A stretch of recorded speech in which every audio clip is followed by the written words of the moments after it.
Hello guys, in today's live session we are going to have a discussion on the topic English in India. As you all know, the topic English in India is recently introduced by NTA for net exam English in 2018, and therefore this always have got a great weightage for the recent NTA net exams. For example, in the last exam conducted in September 2010, for both chips, you can call that almost 10 or 12 questions were asked from English in India.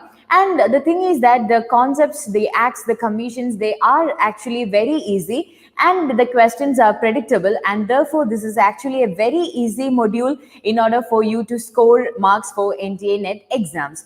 In today's live session, we are going to have a look on some of the important topics, important acts and commissions that comes under English in India, and we will be dealing with some of the questions for asked for the recent September 2020 NTA NET exam.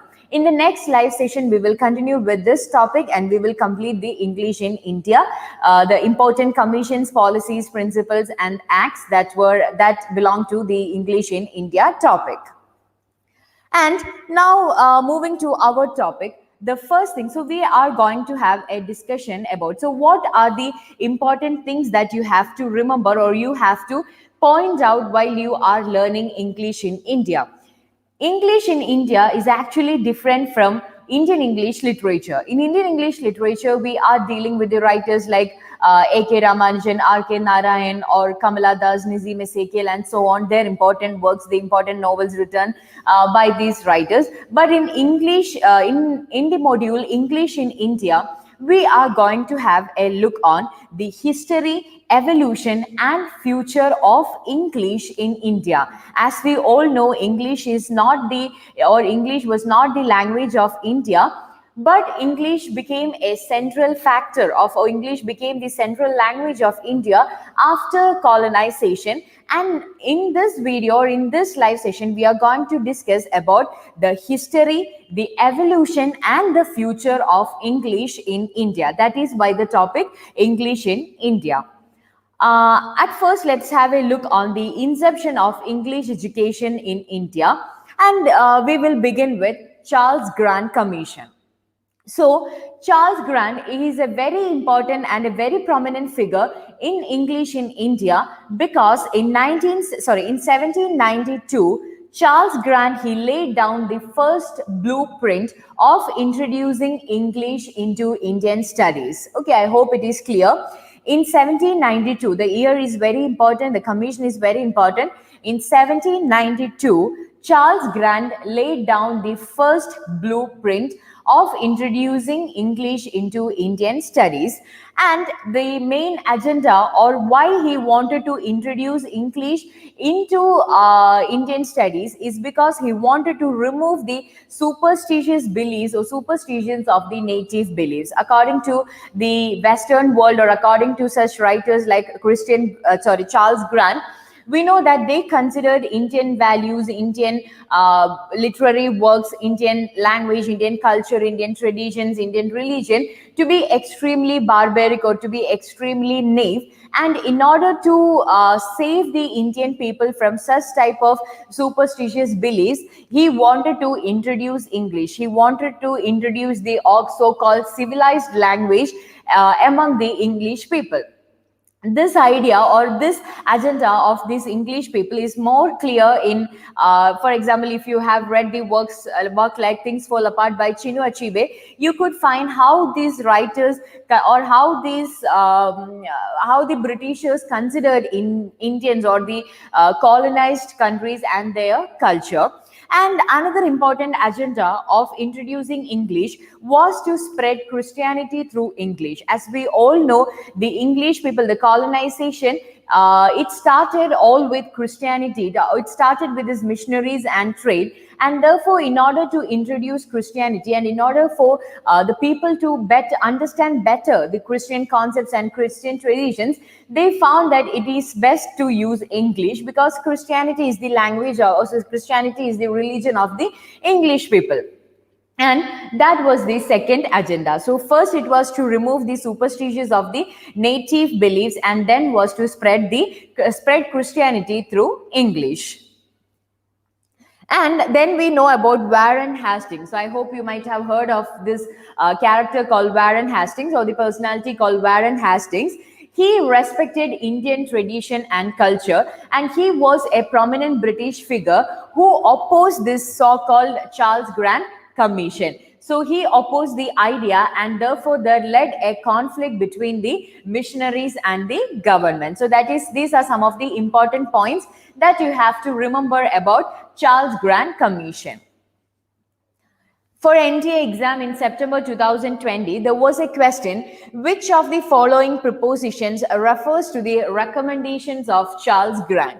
The introduction of English as the medium of instruction in an Indian system of education that included literature, art, and craft. The introduction of English as the medium of instruction from lower levels in a few states as an experiment. The introduction of English as the medium of instruction in a Western system of education that included literature, natural sciences, and mechanical inventions. And finally, we have the introduction of English as the medium of instruction in regional medium institutions that included only literature. So the answer of this question is option number 3, that is the introduction of English as the medium of instruction in a Western system of education that included literature, natural science, and mechanical inventions. You can easily guess the answer because, as I said earlier, the primary agenda of Charles Grant was to introduce English in order to remove the superstitions of native beliefs, and that is why he wanted English in the field of literature and in the field of natural science in order to avoid superstitious beliefs and also for mechanical inventions. And therefore the answer is option number 3. And moving on to the next important area, that is the Charter Act of 1813. The Charter Act of 1813. So here, according to this Charter Act of 1813, the first important policy of this Charter Act of 1813 was that money needs to be given to the welfare and the education of the Indians. Okay, so in order to educate the Indians, in order for the betterment of their welfare, money has to be given for both these purposes, but it did not mention the language of education. Okay, according to this Charter Act of 1813, the thing was that money needs to be given to the education of the Indians, but the problem was that the language of the education was not clearly mentioned. And this is actually the time when missionaries, they got free entry to India, and by this time they had already set up an English education system. For example, if you look at the missionary colleges which exist even now, you could find that the first thing that they did was to teach people English, so that, as I said, in the Charles Grant Commission, they could introduce Christianity through the language that they are familiar with, that is English. And by this time, there came another English personality, that is Lord Macaulay, who altered the Charter Act in favor of the English people, and thereby finally English education started in India. So that is basically the things that you have to remember about the Charter Act of 1813. Okay, so it was Lord Macaulay. We will discuss about Macaulay's minutes later. But remember, Macaulay, he altered this Charter Act of 1813 in favor of people. But according to this, it was not for education, but money has to be given for the education and welfare of the Indians. And since missionaries started teaching in English, of course, the money went for what? Money went for this teaching in English.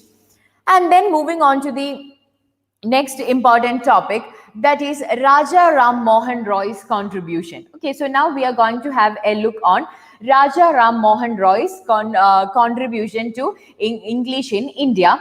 And before that, you have to remember one more thing. By this time, that means by the time of Raja Ram Mohan Roy, there was a demand for English language by Indians. So far we discussed about the need of the Britishers or need of the Europeans to introduce English among the Indians. But now we are going to have a discussion on the demand for English by Indians. Why English was needed by the Indians?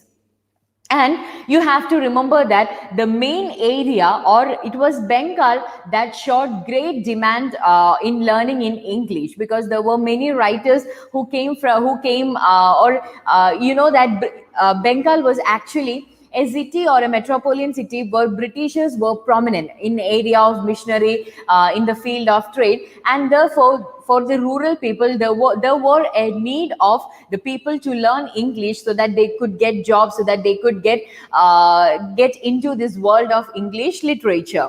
And as I said earlier, there was this Warren Hastings who believed in Indian tradition, Indian culture, and he introduces classical languages like Calcutta, Madrasa, Benares College, Sanskrit and Persian, so that people would get an importance, or people would get more knowledge in their own language and culture. And these colleges, along with Delhi Agra colleges, it started English education at the demand of the students in 1824. That also acted as a prominent part in the development of English in Indian studies. And in 1830, there was a concept of the employment for English education people. So in 1830, there opened an employment exchange, or there opened an employment opportunities for the English educated people. And with that employment, you could find that many people, many Indian people, they got a tendency to learn English so that they would get a job under the British government. And you can find that Raja Ram Mohan Roy, he recognized the moral benefits of learning English. Okay, he recognized the moral benefits of learning English. And now we are going to have a discussion on Raja Ram Mohan Roy's contribution to English in India. Okay, so about Raja Ram Mohan Roy, he compared all religions with Vedantas. He compared all religions with Vedantas. And Raja Ramahan Roy, he was heavily influenced by Sufism, and therefore he wanted to liberate human minds from Brahmanism. Okay, he wanted to liberate human minds from Brahmanism, and according to his belief, English was the perfect language to do so, because English never had got any caste differences. As long as Sanskrit, or as long as this Vedantic languages is considered to be superior in India, there won't be a change of this caste or class differences. And that is why he wanted to introduce, or he wanted a foreign language to be more common among the people, so that the people would think new.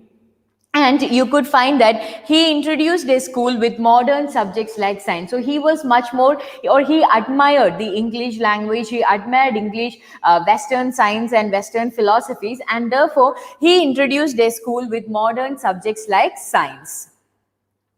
And therefore he was considered to be, or he was called as a stooge of British, because he considered Indian society as corrupt. He wanted to change everything of India. He wanted to liberate Indian minds from the superior feeling of Brahmanism. He wanted to change all the caste class differences in India, and therefore he considered Indian society to be corrupt, and he wanted British language, or he wanted English to be more prominent in India. And he started the Hindu College, collaborated with David Hart. He started Hindu College, collaborated with David Hart, and then he started this Vedanta College, incorporating Eastern and Western curriculum. So Vedanta College, it was the first college to incorporate Eastern and Western curriculum. And then you can find that he founded a journal called Sabat Kaumudi, in which articles related to the freedom of press was published. Okay, so these were some of the important contributions of Raja Ram Mohan Roy.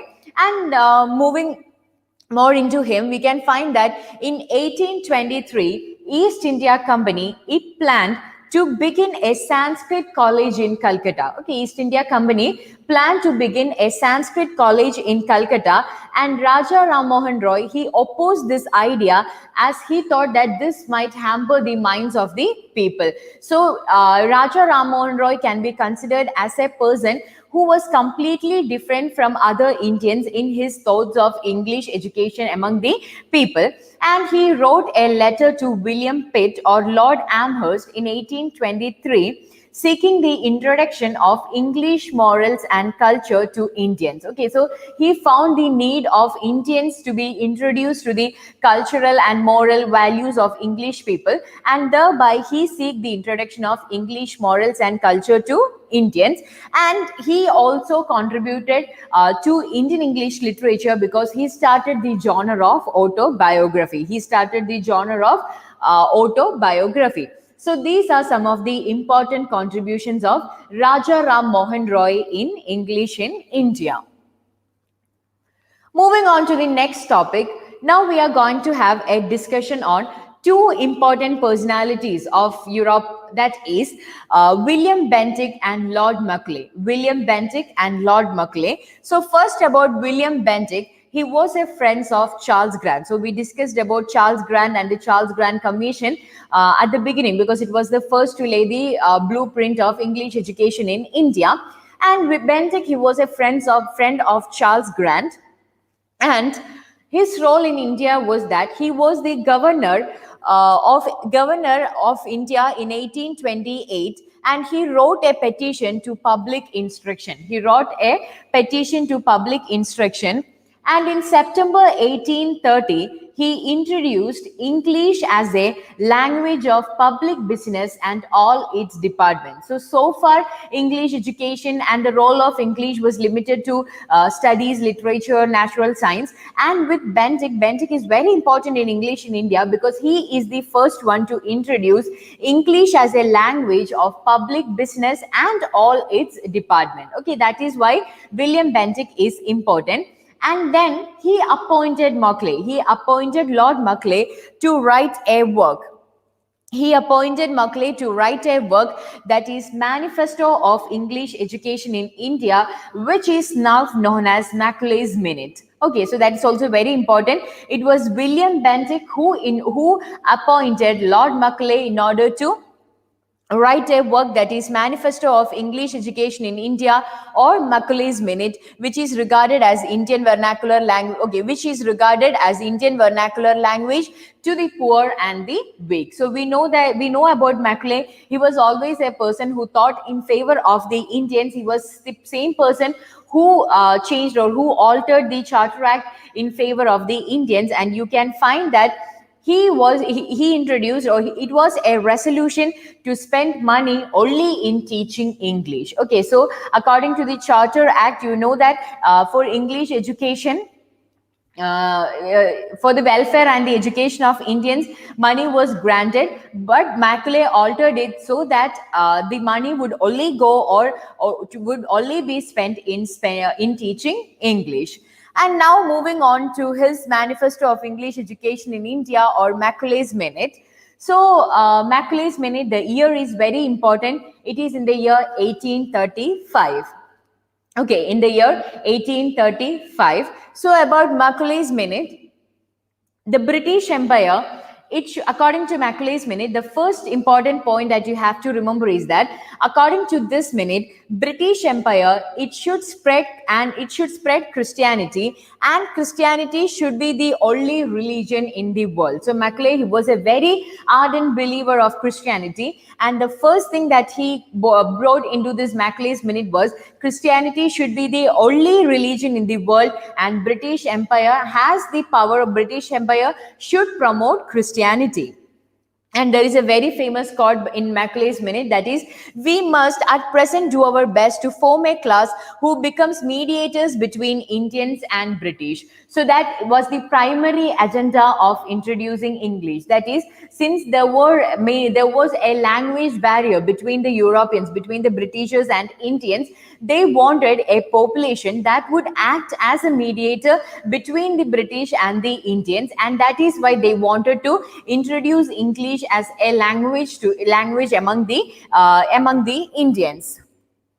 And and he termed them to be babus. As we all know, babus means the office workers, so that the Britishers would get people to work for them. At the same time, they would also act as a medium of communication between the Indians and the Britishers, and that is why he wanted English to be taught to the Indians to create officers from India.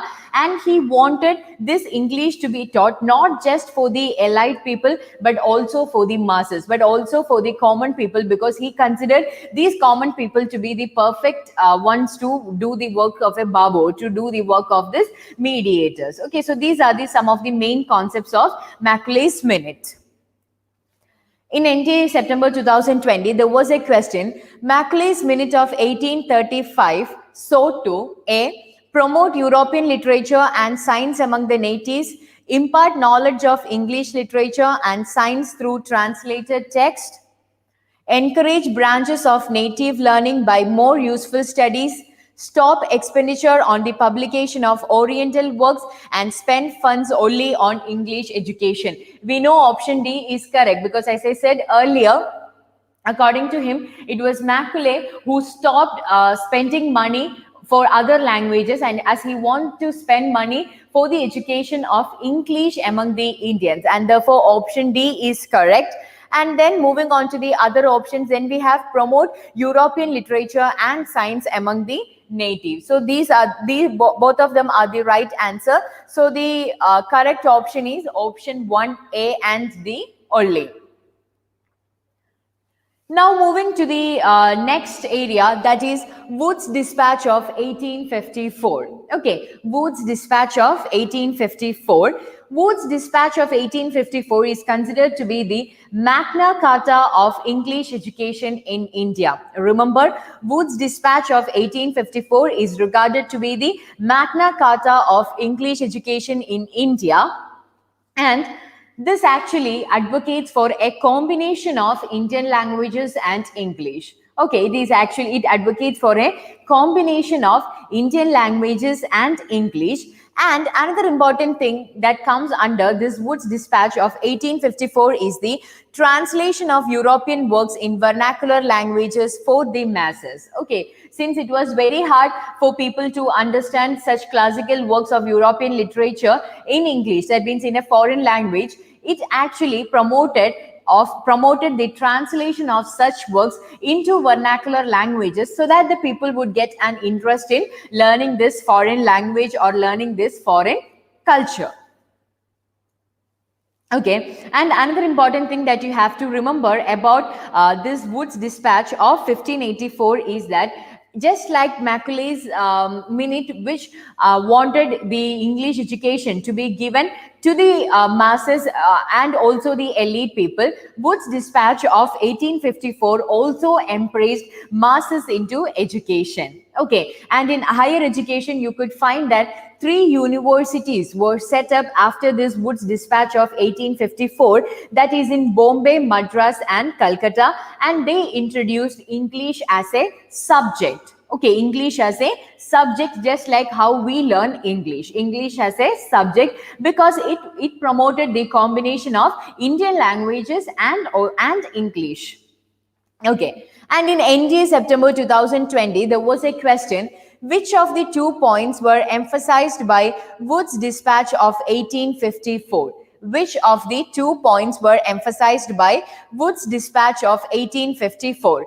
Teaching of English language along with the study of vernacular language, compulsory inclusion of Christianity in the curriculum, the gradual withdrawal of government patronage from Indian languages, and the importance of female education. And we know the answer is option A, that is teaching of English language along with the study of vernacular language. So that is one of the important things that you have to remember of Wood's Dispatch of 1854. It advocated for a combined study of the vernacular language and English as a subject. Moving on to the next commission, that is Hunter Education Commission of 1882. Hunter Education Commission of 1882. This was an education commission of 1882 under the chairmanship of William Hunter, and that is why the term Hunter Education Commission of 1882. and the main objective was looking into the non-implementation of Wood's dispatch and to the primary and secondary education. So that was the main area or main objective of the Hunter Education of Commission. It came into prominence in order to close all the loopholes of this Wood's dispatch of 1854. And about Hunter Education Commission, it brought out the neglect of primary and secondary education. This was another commission in favor of the common people, where it brought out the neglect of the primary and secondary education, because according to the Europeans or according to Britishers, India was very poor in education, especially in primary and secondary education, and they wanted Indian people to have this primary and secondary education.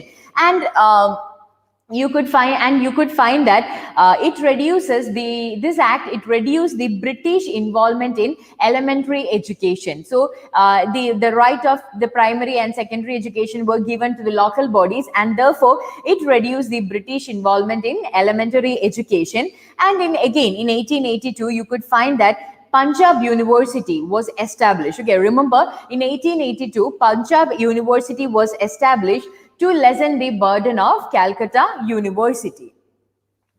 Then another important bill that you have to remember is Gokhale's Bill of 1912. Gokhale's Bill of 1912. And Gokhale's Bill of 1912 was because there was a need of nationalistic system of education based on culture and tradition of India. Okay, a need of nationalistic system of education based on the culture and tradition of India. And in the Calcutta Conference of the Congress, Anne Besant, he proposed this idea. Okay, Anne Besant proposed this idea, and for that Gokhale wrote a proposal. And these are some of the important things that you could find in this proposal. That is, elementary education should be compulsory and free. Elementary education. So in the previous commission, we got to know about the how they brought up the neglect of primary and secondary education. In Gokhale, he proposed the ideas that elementary education, it should be compulsory, and at the same time it should be free, and this primary education should fit for children between 6 to 10. Okay, so children should be given education from the age of 6 to 10, and the government should bear 2/3 of the expenses, and the rest should be from the local municipalities. And you could find that this bill, Gokhale's bill, it was rejected, but the act was heroic. Okay, so Gokhale, he proposed this thing, but it was rejected, but the act was heroic, as he was the first one to oppose British educational reforms or British educational patterns. Okay, so that is why Gokhale's proposal is very important. In NTA September 2020, you could find a question. Given below are two statements. Assertion A, the introduction of English in India was primarily for the benefit and consolidation of British power. Okay, that is the assertion. And we have the reason. English catered to the social and economic aspirations of the emerging middle class people. English catered to the social and economic aspiration to the emerging middle class. So the assertion is, it's a very general question. Introduction of English in India was primarily for the benefit and consolidation of British power. And in reason, as they said, English catered to the social and economic aspirations of the emerging middle class. So the answer is option 2. That is, both A and R are true, but R is not the correct explanation of A. Because we know in assertion, what they are asserting is that the introduction of English in India was primarily for the benefit of the Europeans in order to consolidate the British power. But in reason, they are stating that English catered to the social and economic aspirations of the emerging middle class. That is also a very correct statement. Okay, that is also a very correct statement, because you could find that employment was actually a great problem during that time. And as per Macaulay, we have already seen that there was a need of a common people who wanted to be the mediators between the Britishers and the English people. And at the same time, there were some important personalities like Raja Ram Mohan Roy, who believed that English education is essential in order to enrich the moral, ethical, and cultural values of the Indian people. So both the statements are correct, but this statement doesn't have anything to do with the assertion, and therefore both the statements are right, but R is not a correct explanation of A. Okay, and before concluding, I also want to make I also want to point out some important facts that you have to remember in order to understand the role of English in India. That is about the evolution of English in India. That is, you know that as per now, we in the next live session we will discuss about the important acts or the important commissions that introduced English as a subject, English as a or how English evolved as the language of academics in India. But right now, I want you to point out that vernacular should be the language of instruction as per the independent or as per the freedom fighters. Okay, so freedom fighters, they considered the superiority of English, or they considered the importance of English to be something that alters or something that hampers the nationalist ideas of India or nationalist ideas of the Indian citizens. And therefore, in during the independence period, you could find that these freedom fighters, they advocated that vernacular should be the language of instruction. And you know that there came a movement called Swadeshi movement, declaring everything of Britain, including language and education. So in Swadeshi movement, you could find that the people who advocated Swadeshi movement and the people who followed Swadeshi movement, they discarded everything that is Britannic, or everything that is belongs to Britain, including language, the culture, their literature, their values, everything. And therefore, you could find that during this independence struggle, there was a decline of the role of English. Okay, there was a decline of the role of English, but at the same time, there were many important writers like Rabindranath Tagore, Mahatma Gandhi, such writers who gave importance to both the languages, that is the vernacular language and also the the English in India. And we know about Mahatma Gandhi. Okay, Mahatma Gandhi, who was titled as Mahatma by Rabindranath Tagore, and who was considered, or who was called as the father of India by Subhash Chandra Bose. We know about Mahatma Gandhi that he spoke and wrote in English. Okay, so there were such freedom fighters, there were such important personalities who gave importance, or who considered that English cannot be a language that can be easily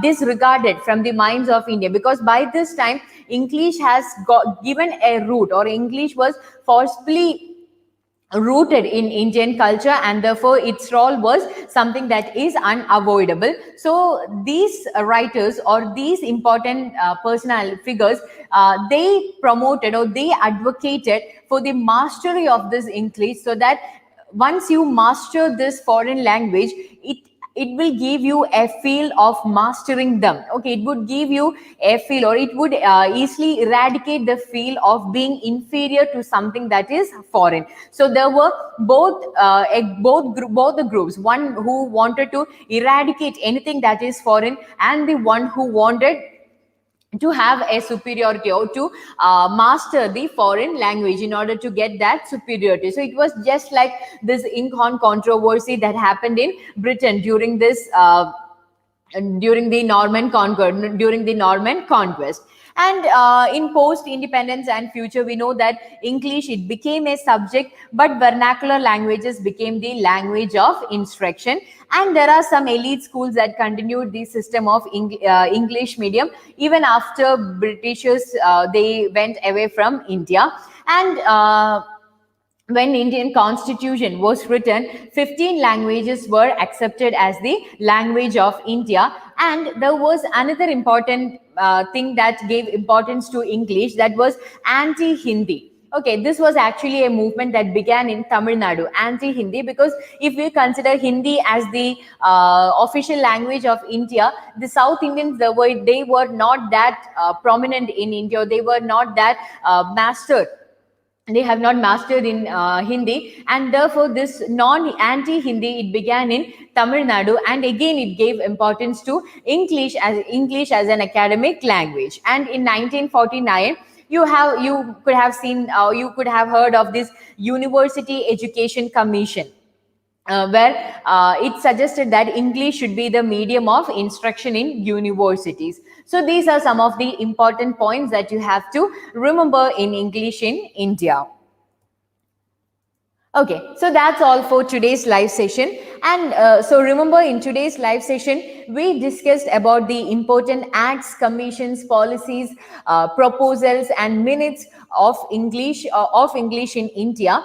And these are very important because these acts or these commissions or these policies and principles, even these important figures, they have got a great contribution in developing English as a central language in India, both in academics and in offices. And therefore, you have to remember the names of each of these prominent figures and their commissions and the year in which these commissions or these acts were produced. In the next live section, we will discuss more about the questions that were asked for NTA exams regarding English in India, and we will also discuss about some of the university related topics like UGC, the year in which UGC came into prominence, and so on. So that's all for today's live session. Thank you.